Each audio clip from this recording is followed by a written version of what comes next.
Olá, tudo bem? Seja muito bem-vindo. O meu nome é Gutenberg. Eu sou o Matheus. Eu sou o Morioshi. E eu sou o André. Iremos seguir agora com o experimento. Nesse vídeo, iremos falar sobre máquinas elétricas. Em resumo, iremos fazer uma análise de um motor elétrico caseiro, feita pelo canal de YouTube chamado Electric Experimentary 3. Fazeremos uma apresentação conceitual por detrás do funcionamento desse motor elétrico. E também criaremos uma base teórica da força magnética. No final desse vídeo, traremos uma discussão com todos os membros do grupo acerca do que foi abordado anteriormente. E fazeremos um jogo de perguntas para discutir temas interessantes dentro desse vídeo e da simulação. Como objetivo, queremos explicar a montagem e funcionamento do motor de corrente contínua presente na simulação do vídeo deste canal que já mencionei anteriormente. Iremos fazer ajustes nesse vídeo para a melhor compreensão de todos os processos envolvidos no mesmo. Iremos criar timestamps, que são trechos já cortados e nomeados, para que quem estiver nos assistindo consiga encontrar facilmente o trecho ou a parte que mais lhe agrada e o que mais lhe interessa. Como justificativa do problema é que existem muitos materiais na internet que trazem grande valia prática para nós. Porém, muitas vezes não tem a presença de uma base forte teórica. Então, explicar essas bases teóricas, como iremos fazer nesse vídeo, dos procedimentos práticos, nos ajudam a explicar muitos fenômenos observados e trazer uma compreensão das aplicações. Olá, seguimos agora com a introdução dos materiais. Para isso, introduziremos os materiais de acordo com o vídeo. A primeira parte será explicada por mim, depois seguirá pelo Morioshi, o aluno que está ao meio das câmeras, e o Matheus, que está à extrema esquerda. Bem, como vocês têm na imagem, seguimos com a criação de dois círculos de acrílico de diâmetro de 100 mm por 4 de espessura. O furo central de 10 mm. São implementados 16 pregos pequenos de 15 mm por 1,5 mm para serem incluídos dentro do círculo de acrílico, com orifícios de 1,5 mm. Como podem ver, foi implementada uma barra de madeira, esta de dimensões de 200 mm por 10 de diâmetro. A distância máxima entre os dois círculos de acrílico na barra de madeira deve ser de 120 mm.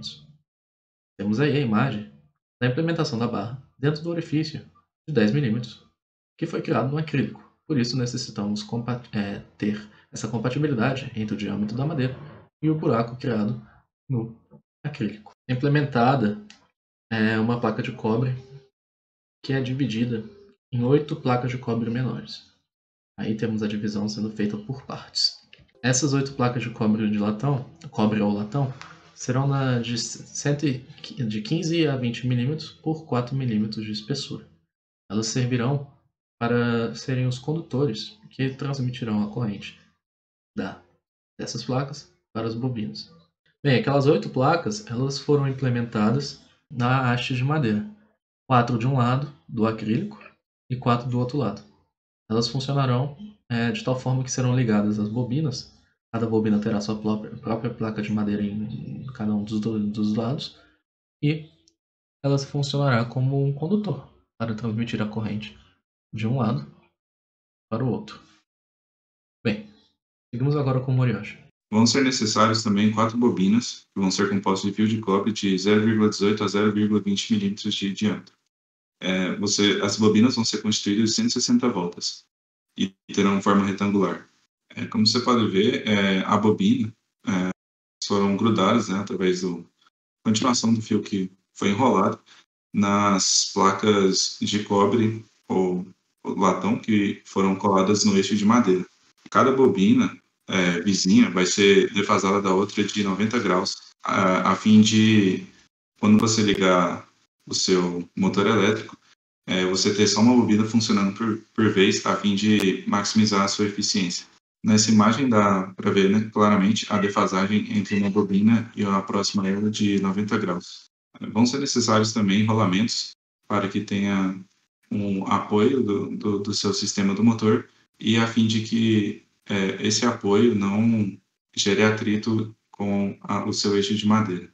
Os solamentos são grudados ao eixo de madeira com cola quente. Esses solamentos vão ter como diâmetro externo 26 milímetros, o interno, né, o diâmetro do orifício de 10 milímetros e espessura de 8 milímetros. E para apoiar o seu sistema de motor elétrico, você também vai precisar de um suporte que tenha uma vazão ali de 8 milímetros, né, também de espessura, e diâmetro, no caso, de 26 milímetros. Bom, nessa parte vão ser necessários também 2 ímãs de alto-falantes de tamanho médio. É muito importante que não se use ímãs de neodímio. Vamos precisar também de 2 lápis de desenho de grande espessura. A importância de que ele seja de grande espessura é porque nós vamos usar o grafite, que fica centrado no lápis, como terminal, vai ser usado como um terminal para as baterias. Como nós vamos usar uma fonte de corrente contínua para fornecer energia elétrica para o sistema, nós vamos usar 2 baterias de 9 volts ligadas em série para fornecer um potencial total de 18 volts. Vamos usar 2 fios de cobre, um de cor vermelha para o terminal positivo da bateria e um de cor preta para o terminal negativo da bateria. Bom, então, como o grafite é o condutor, então nos interessa tirar a parte da madeira que cobre o lápis e deixar o grafite exposto, porque é nele que nós vamos emendar os fios que vão ligados aos terminais da bateria. Bom, o motor elétrico, então, ele funciona basicamente transformando energia elétrica em energia mecânica. Então, o funcionamento do motor que a gente vai ver no vídeo envolve a aplicação de uma força eletromotriz, que é dada pela fonte de corrente contínua externa, que conduz uma corrente no fio, no condutor. No nosso caso, nas espiras, que são formadas, né, por várias voltas desse fio condutor. Então, a interação dessa corrente com o campo magnético que existe devido à presença de um ímã externo, a interação entre essa corrente e o campo magnético gera uma força magnética. Essa força vai ser responsável por gerar o torque, que, por sua vez, gera o movimento do motor. Para a gente compreender o funcionamento mais precisamente do motor, vamos ver como funciona essa interação da corrente com o campo magnético, que, por sua vez, gera a força magnética. Então, a gente pode ver na equação que a força magnética é igual ao produto entre a corrente e o produto vetorial entre o vetor comprimento L e o comprimento B, que é o campo magnético. O comprimento L o vetor comprimento L é o comprimento do fio condutor. Então, como, na verdade, o produto entre o vetor comprimento e o vetor campo magnético é o produto vetorial, nós temos então que o módulo dessa força é ILB seno de φ. Esse φ é o ângulo que forma entre o vetor B, campo magnético, e o vetor L, que é o vetor comprimento. Então, como é visto na imagem, a direção da força é normal ao plano que contém a corrente e o campo magnético. Nós sabemos, então, que o produto vetorial entre os dois vetores, vetor B e vetor L, deve gerar também um vetor que é perpendicular aos dois ao mesmo tempo, e esse vetor vai ser justamente o vetor da força magnética. Seguimos então para explicar um pouco melhor como que o torque influenciará na geração de potência por esse motor. Estamos falando aqui do torque gerado pelo eixo do motor, em relação ao eixo do motor, e não o torque em relação à espira. Por isso, temos o seguinte: o ímã e a espira estão em uma das conformações dispostos como a ilustração feita pelo Moriyoshi aqui à minha direita. Temos aqui que a parte que envolve o vetor P4, onde temos também H0, está mais próxima do ímã do que as outras partes. Isso implica que o vetor, campo magnético aqui, ele é maior, tem uma magnitude maior do que as outras. Uma vez que a corrente passada pela espira é constante, a força será uma função somente do campo magnético. E uma vez que esse campo aqui é maior, temos que a força nessa parte ela é predominante. Quando comparamos o campo magnético na altura H1 e H3, a força gerada por a interação do campo e a corrente nesses dois pontos, elas terão sentidos opostos e magnitudes iguais, o que fará com que elas se anulem a cada ponto dessa parte, dessa haste, que chamaremos aqui de haste vertical.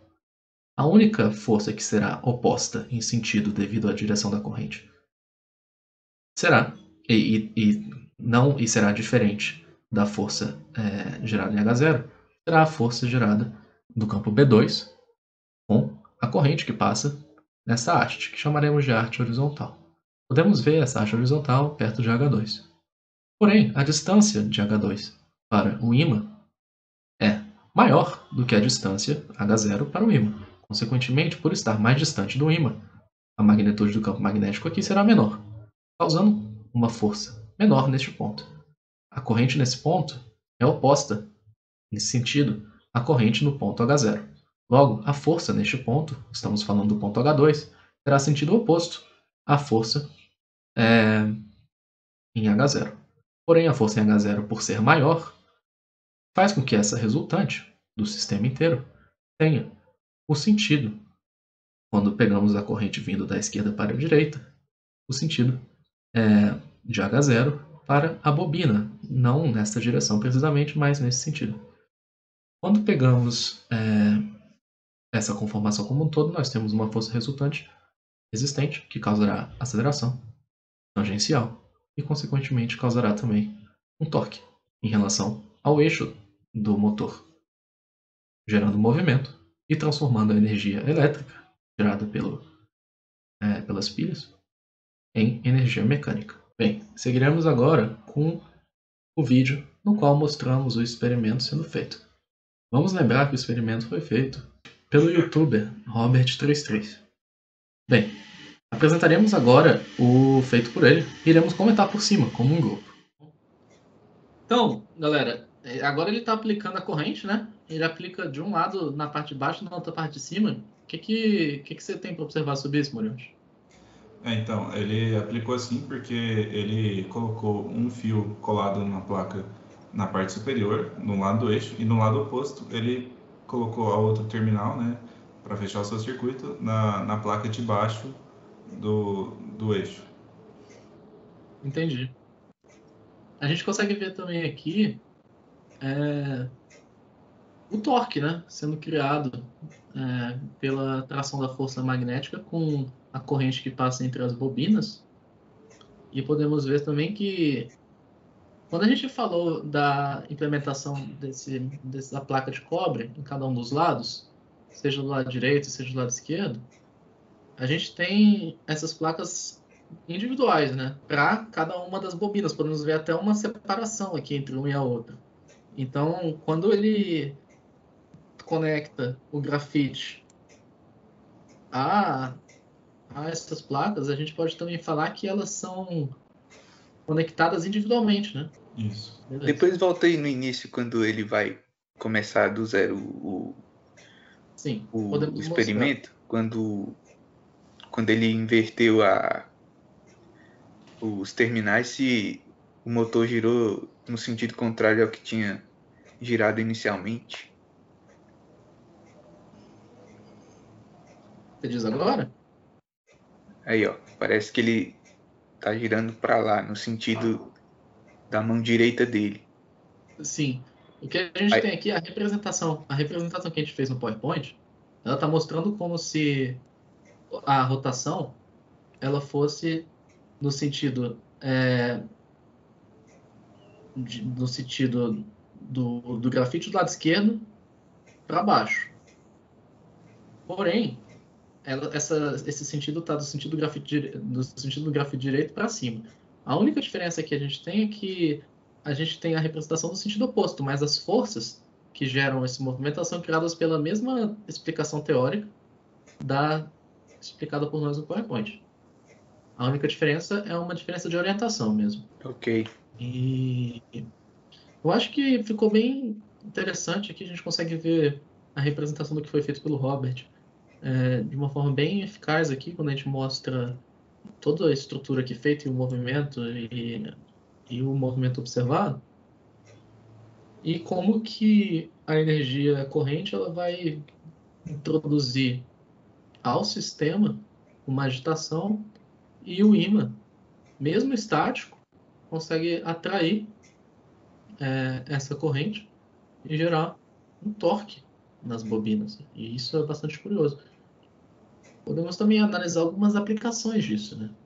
Não só aplicações. Se a gente melhorasse a superfície de contato do rolamento com a madeira, a gente pode melhorar bastante a rotação, né? Diminuindo o atrito. Com certeza. Tem outras formas também de melhorar a eficiência. Você pode dar mais voltas com o fio, talvez aumentar o diâmetro do fio para permitir maior passagem de corrente. Sim. Bem, vamos seguir agora para uma análise dos resultados. Análise dos resultados. Depois de visto o vídeo, vamos comentar o que ocorreu e também faremos uma breve representação daquilo que foi visto. Então, temos aqui que são geradas forças magnéticas nas 4 partes dos circuitos da bobina.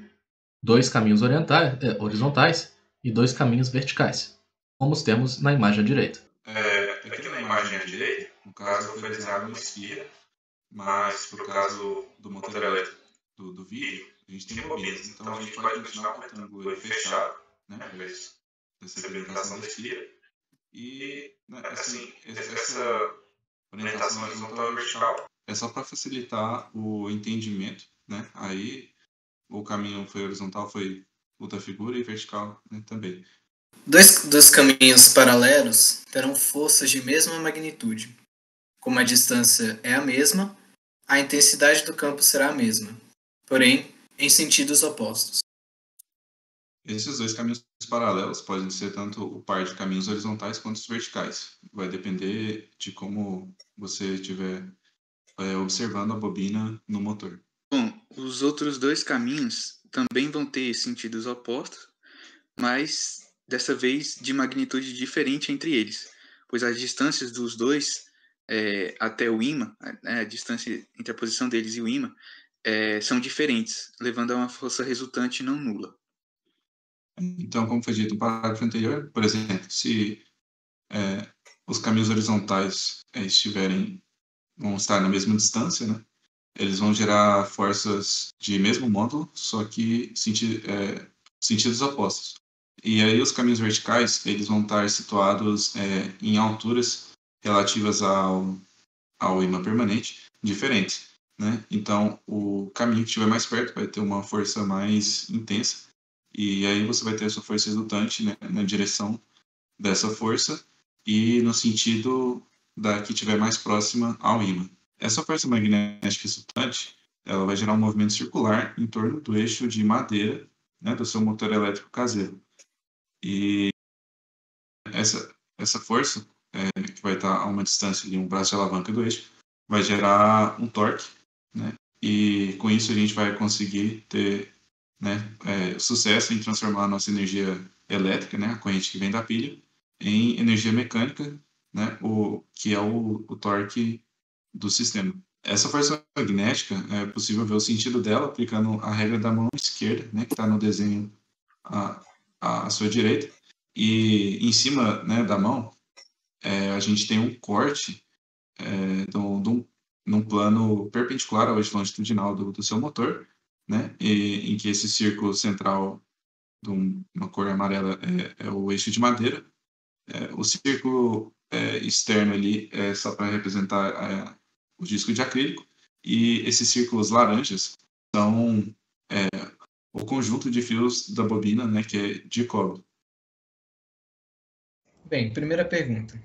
Por que as placas metálicas estão defasadas em 90 graus uma da outra? Bem, essa é uma excelente pergunta, Gutenberg. E o que acontece? No vídeo, O criador deste vídeo, Robert, ele cita na construção dos materiais que é preciso que as placas metálicas estejam defasadas 90 graus uma à outra. O que entendemos como defasados é que a conexão da bobina, da espira, em relação à placa de um lado, não é em relação à placa que está logo abaixo desta bobina, dessa espira. E sim é uma placa que está defasada 90 graus desta espira. Quando você olha para o outro lado do acrílico, a mesma coisa acontece. Isso faz com que, quando olhamos as placas em ambos os lados, o que está conectado à direita está a 180 graus de defasagem do que está conectado à esquerda. Por isso, no vídeo, quando o Robert ele vai conectar o grafite às placas, ele bota um grafite na parte superior e o outro na parte inferior, para o lado direito e o lado esquerdo, respectivamente. Isso faz com que ele conecte a mesma espira ao mesmo tempo. E já que ele manteve esse padrão de conexão para cada uma delas, a conexão não é cortada em nenhum momento, independentemente do quanto que as espiras rodem em torno do eixo do motor. Eu adianto, então, para prosseguir e perguntar qual é o tipo de corrente utilizado nesse motor e por quê. Bem, nesse vídeo, utiliza um motor que utiliza uma corrente contínua. Porque se fosse uma corrente alternada, mudaria o momento e faria com que o giro fosse para o outro lado, e o que não seria de agrado nessa simulação. Bem, e quando a gente fala de forças em condutores, temos a existência do torque, espiras que dizem a um momento magnético gerado pela corrente e a área da espira. Por que essa abordagem não foi utilizada para explicar o funcionamento do motor? Então, essa abordagem ela vai ser usada quando você estiver analisando o giro, o momento na espira em torno do seu próprio eixo longitudinal, né? E não é o nosso caso, né? Aqui ela tá presa, né? A estrutura ela não tem esse grau de liberdade para rotacionar e o que estaria rotacionando aí seria o sistema, né, do disco de acrílico com as bobinas e o eixo de madeira, e giraria em torno desse eixo de madeira. E tem alguma relação entre o número de voltas que a bobina tem e a potência que esse motor vai ter? Bom, sim, a gente viu que, embora um caso particular, né, de uma espira, dois dos caminhos as forças vão se anular e nos outros dois caminhos uma força vai ter uma maior magnitude do que a força do lado oposto. Então, como isso acontece, gera uma resultante, né, que no caso dessa espira em particular já gera uma força resultante capaz de gerar o torque. Com N espiras ali, você multiplica esse torque gerado. Então, você aumenta a força de giro e, consequentemente, você, né, vai estar potencializando o giro desse motor. E é bom ressaltar também que o fio condutor, né, que a gente faz as voltas para gerar as espiras, as bobinas, são fios de cobre, mas são fios de cobre esmaltados, porque, né, esse detalhe de ser esmaltado, ele faz com que a corrente siga o caminho ideal, não sendo transmitida, digamos assim, para outros materiais ali que fazem parte do sistema que poderiam também conduzir a corrente. E também eu acho que a corrente ela vai seguir a espira, digamos, a primeira espira sem passar a corrente para a segunda espira que está em contato com ela, né? Sim, isso. E depois ir por diante, né? Então a corrente vai continuar seguindo o caminho do fio, né, em vez de passar, por exemplo, de uma volta para outra. Isso. E aí você aumentando o torque, você também vai aumentar a potência, né? Sim. Você aumentando o número de espiras ali no motor, você aumenta o torque, você aumenta a potência do motor. Entendi. É uma Bem, relação diretamente proporcional. perfeito. Completamos aqui essa discussão em grupo, seguimos para as referências bibliográficas e terminamos esse experimento por aqui. Muito obrigado. Obrigado pela atenção. Obrigado.